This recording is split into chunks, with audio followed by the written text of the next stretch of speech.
Okay, so we all use personality traits to kind of, sum people up, right? Like, oh, he's a real go-getter. Or, she's got a heart of gold. But what if we could get really precise about those traits? Precise. Like scientifically precise. Yeah, that's fascinating. That's what this deep dive is all about. It really is. Our source material is the work of Dr. Lev Neymotin. Okay. Specifically, his research on basic and composite features of man. I see. And it's pretty dense stuff. Yeah. But the core idea is, can we categorize all these different human traits? Right. And then it gets to figure out the optimal combinations. Oh, wow. For different professions, different purposes. Like a recipe. Yeah. It's like he's trying to come up with a recipe for success. Yeah. But tailored to specific, roles or goals. That's a bold concept. It is. It is. It really is. And to illustrate this, Dr. Neymotin, he focuses on two very different builds, so to speak. Okay. An entrepreneur and a swindler. Interesting. Okay. Makes you wonder, how can the same building blocks create such different outcomes? Right. Well, it all starts with what he calls the basic features. These are like the atomic units of personality. There's fundamental elements. Yeah, exactly. So we're talking things like, laziness. Right. Playfulness. Sure. Fragility. Even vengeance. Oh, wow. Yeah, some of these are a little less, dinner party conversation friendly. Right, right. But it's all part of the human experience. Absolutely. Right. And the key here is there are 52 of these basic features, according to Dr. Neymotin. 52? 52. It's mind-boggling to think about all the possible combinations. That's a lot, yeah. It is. And that's where the complexity comes in. Yeah. Because it's the combination of these features that creates the truly interesting stuff. So it's not enough to just say someone is, ambitious. Right. We need to know what other basic features are in the mix. Exactly. To really understand how that ambition might actually play out in the real world. It's all about the context. Exactly. And that's why he introduces this idea of composite features. Okay. So he's identified 21 of these. 21. 21. And they're essentially clusters of those basic features that create, a more specific personality characteristic. So to stick with our, recipe analogy. Yeah. The basic features are the ingredients. Yes. The composite features are the dishes. The finished product, exactly. Exactly. So, for example, charisma. Okay. That's a composite feature, right? And he suggests that it arises from, a combination of confidence, openness, passion, and decisiveness. So you don't just magically become charismatic. No. There are underlying traits that contribute to that. Absolutely. Okay. That makes sense. But then, you look at something like tyranny, which he defines as arrogance, aggression, selfishness, and ambition.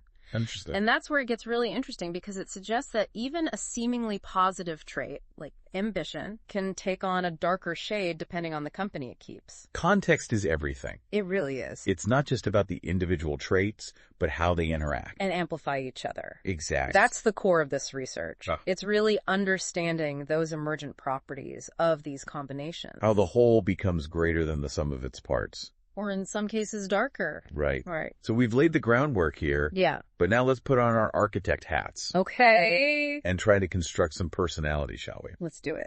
Dr. Neymotin walks us through this whole process of building these two very distinct archetypes. The entrepreneur and the swindler.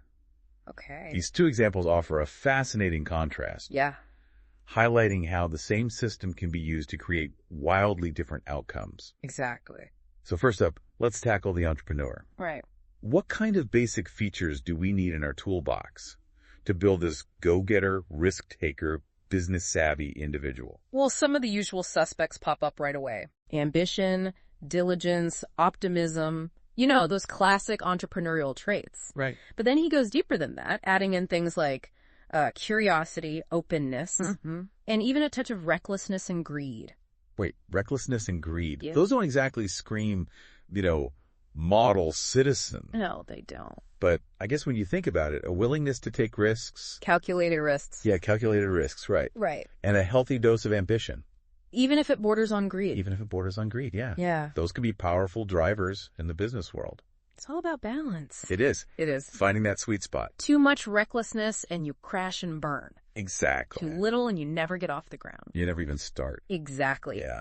Okay, so that's a taste of the basic features, but what about those composite features? Right. What makes our entrepreneur tick? Well, he highlights charisma. Okay, that makes sense. Which we touched on earlier. Entrepreneurs, they need to inspire people. They need to persuade, rally others around their vision. Absolutely. Right. It's not just about charm, though. Yeah. It's about that combination of self-assurance, a genuine passion for their ideas, and the ability to make tough decisions. Charisma with substance. Yes, exactly. Yeah. And then there's perseverance. Ooh, it's a big one. A big one, because building a business is no walk in the park. Right. So our entrepreneur needs that potent blend of diligence, resilience, ambition, and perhaps most importantly, patience. Patience. To weather the inevitable storms. Got to be able to take the punches and keep going. Keep innovating. Yeah. Keep believing. Keep believing, right. And finally, we have opportunism. Okay. Now, I know that word might have some negative connotations. It does, yeah. But in the context of entrepreneurship, it's about recognizing and seizing those, fleeting moments of opportunity, those market gaps, those unmet needs. It's about being adaptable, strategic, and yes, maybe even a little bit cunning. Like seeing the chessboard 5 moves ahead. Exactly. Yeah. Always anticipating the next play. Okay, so we've got a pretty compelling picture of our entrepreneur here. We do. But Dr. Nemotin doesn't stop there. No. He flips the script and takes us down a much darker path. And a different path. Yeah. Okay. He wants to show us how the same system, the same building blocks, can be used to construct a very different type of archetype. I see. The swindler. Okay. And I'm guessing the recipe for this character is a little less savory. It is. Right. It is. We have to be careful here. We're not condoning these traits. Right. But we need to understand them. Of course. To see how they can be combined to create something potentially harmful. So we're putting on our detective hat. Yes. Trying to understand the criminal mind, not celebrate it. Precisely. Right. Okay, so what kind of basic features are we dealing with here? Well, right off the bat, we see things like cunning, deception, and distrust. Yeah, those are essential tools for anyone operating outside the bounds of ethical behavior. Right. I'm also guessing a healthy dose of selfishness. For sure. And maybe even a touch of vengefulness. Yeah, swindlers probably aren't known for their empathy. No, they're not. They operate from a place of self-interest. Yeah. Often exploiting others for personal gain. Right. And yes, vengefulness can definitely play a role. Yeah. Especially if they feel wronged or betrayed. It's starting to feel a bit like a villain origin story here. It is a little bit, yeah. But again, we're trying to understand the combination of traits here. Right. Not judging individuals based on isolated characteristics. Absolutely. And to really understand the swindler's modus operandi, we need to look at those composite features that drive their behavior. Okay, so what kind of personality recipes are we talking about here? What makes a swindler a swindler? Well, manipulative is a big one. Makes sense. No surprise there. No. It's that blend of cunning, deception, and decisiveness that allows them to kind of twist situations to their advantage. Right. Exploit vulnerabilities, gain control. Yeah. And probably a good dose of narcissism too, right? Ooh, yeah. They need that inflated sense of self-importance to justify their actions, to believe they're somehow above the rules. Right, right. That's a common thread. Yeah. And then there's cynicism. Okay. And this suggests, a deeply pessimistic worldview. Okay. A belief that everyone is ultimately out for themselves. Yeah. Which, in a way, becomes a self-fulfilling prophecy. They need to believe that everyone is inherently dishonest to justify their own dishonesty. It's a fascinating paradox, really. It is. It is. Yeah. So we've got our entrepreneur driven by ambition and this desire to build something new. Right. And our swindler motivated by self-interest and a willingness to exploit others. Two very different outcomes. It's a very different outcome. Yeah. Built from the same basic ingredients. And that's the power of this framework. Yeah. It allows us to see the potential for both good and bad within each of us. Right. To understand how seemingly small differences in personality can lead to vastly different paths. It's unsettling, but it's also incredibly insightful. It is. It is. It is. And this is just the tip of the iceberg. Okay. Dr. Nemotin's ultimate goal is to use this system to create optimal matches of features for different professions. Wow, so we're going way beyond just entrepreneurs and swindlers here. Way beyond. Are we talking like a career aptitude test on steroids here? Maybe. Could this system actually predict what we're best suited for? That's the big question, and it's one we'll dive into in the next part of our deep dive. Can't wait. This is definitely making me think differently about, how we understand ourselves and the choices we make. And that's exactly the point. Yeah. This research challenges us to look deeper, to question our assumptions, Yeah. to appreciate the complexity of human behavior. Okay, so stay tuned, folks. This deep dive is just getting started. So we've really just kind of scratched the surface of Dr. Neymoten's work with those, entrepreneur and swindler examples. Right. Things get really intriguing when we look at the bigger picture here. Okay, so remind us, what's the ultimate goal of this whole, basic and composite feature system? Well, the overarching goal is to create optimal matches of personality traits. Okay. For various professions, jobs. So, are we talking a matchmaking service, but for jobs and personalities? Yeah, in a way. That's kind of revolutionary, but also kind of scary, right? It is. It raises some really thought-provoking questions. Bam. Is it even possible to create a perfect recipe for every job? Right. And what about the potential for misuse? We need to be, incredibly careful about how this kind of information is applied. It's like opening Pandora's box. It is. Right. We have this powerful tool for understanding human behavior. Yeah. But we need to make sure it's used ethically and responsibly. Absolutely. Right. But let's explore those possibilities a little bit. Okay. Before we get too bogged down in the potential pitfalls. Okay. Imagine for a moment that we could use this system to create the ideal profile for a doctor. Okay, let's play that game. Okay. What kind of basic and composite features would we want in our doctor? I'm guessing a healthy dose of empathy and patience would be non-negotiable. Absolutely. Patients need to feel heard and understood. Yeah. Especially when they're, dealing with health challenges. Of course. But we also need to consider the demands of the job itself. Right. It's not exactly, walk in the park. No. Being a doctor requires incredible diligence and resilience to handle those long hours, those difficult cases. Yeah. The emotional weight of life and death decisions. That's a lot. It's a lot to carry. It is. And I imagine intelligence and curiosity are pretty high up there too, right? Definitely. Medicine is constantly evolving. Right. So a doctor needs to be a lifelong learner. Keep learning. Always seeking new knowledge, staying abreast of those latest advancements. Right. It's like every day there's something new to learn. Absolutely. Okay, so we've got some of those basic features down. Yeah. What about the composite features? What kind of personality recipes would make for a truly exceptional doctor? Well, I think responsibility is paramount. Okay.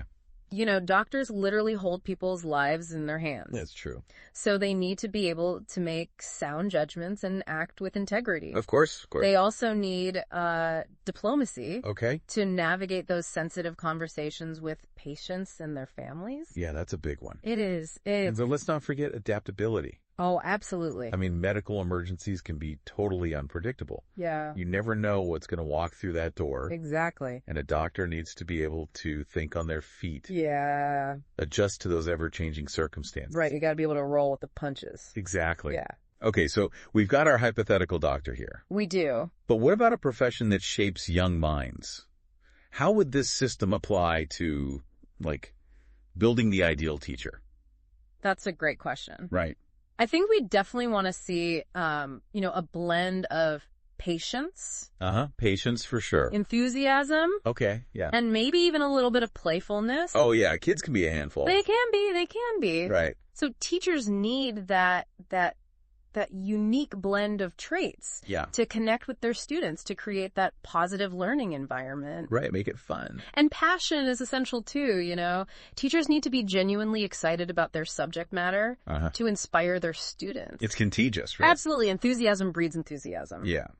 And speaking of connecting with students, I bet social intelligence would be key here too. Oh, yeah, that makes sense. They need to be able to understand their students' needs, motivate them, communicate effectively. And let's not forget about creativity, right? Oh, absolutely. I mean, teachers need to find, innovative ways to engage their students, make learning fun. Right. Thinking outside the textbook. Yeah, bringing the subject matter to life. Exactly. Okay, so we've got our doctor and our teacher. But what about professions that are less about, following the rules? Okay. And more about, breaking them?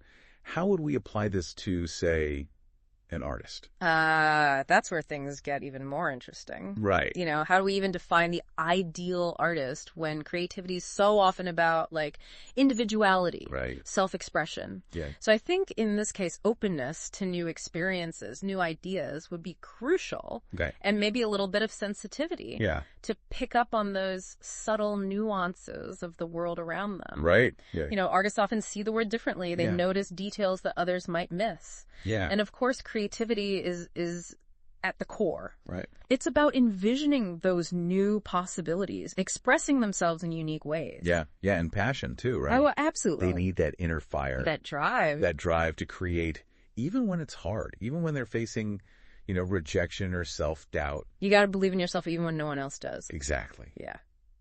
Okay, so we've got those basic features down for our artist. What about the composite features? Yeah. What kind of personality recipes might we see here? Well, imagination is a big one. Okay. You know, they need to be able to step outside the boundaries of reality, create those worlds that exist only in their minds. Right. They also need vision Uh-huh. to see the potential in things that others might overlook. And independence, too. Oh, for sure. Artists, they forge their own paths. They create their own rules. Yeah, they're not afraid to challenge conventions, to express their own unique perspective. It's interesting, though, because those strengths, those can also have a flip side, right? They can. Like some artists might struggle with sensitivity or fragility, which can make it really hard to navigate the often harsh realities of the art world. Right. It's a double-edged sword. It is. But that's also part of what makes art so powerful. Yeah. It often comes from a place of vulnerability, raw emotion. So we've explored just a handful of professions here. We have. But this is just a glimpse into the potential of Dr. Nemotin's work. It really is. It's mind-blowing to think about how this system could be applied to, you know, countless other fields. Right. I mean, from engineering to social work, from politics to athletics. Yeah, the possibilities are endless. It's like we're playing this giant game of personality Tetris. It is. Trying to find that perfect fit for every role. And it's not just about finding the right person for the job. Right. It's also about understanding how different personality types can complement and challenge each other. It's about building like a dynamic ecosystem where everyone can contribute their unique strengths. Yeah. Their own special blend of basic and composite features. Their own unique recipe. Their own recipe, exactly. It's fascinating to think about building these like ideal personality profiles for different professions. Yeah. So as you go about your day today, pay attention to the people you encounter. The people you meet. Notice those unique quirks, those passions, those struggles. And remember that every single person. Every single person. Every single dynamic of basic and composite features. Woven together to create something truly remarkable. That is the beauty of being human.